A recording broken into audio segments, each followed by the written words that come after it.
البوسة ياخذها مسار مع كاماتشو المتراجع المنطقة الخلفية. بالومينو الله ركلة جزاء، ركلة جزاء وخطأ من أخطاء العشرة يرتكبها جابر العامري لمصلحة الأهلي.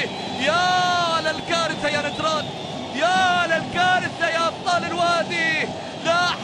لاحظ معاي بالومينو، وهنا التصدي الغير معقول كان من جابر العامري، وبالتالي خطأ في منطقة حساسة جدا أدى إلى ركلة جزائية هي الركلة الثامنة في موسم 2011 بالنسبة لي السيد مطرف الجابر.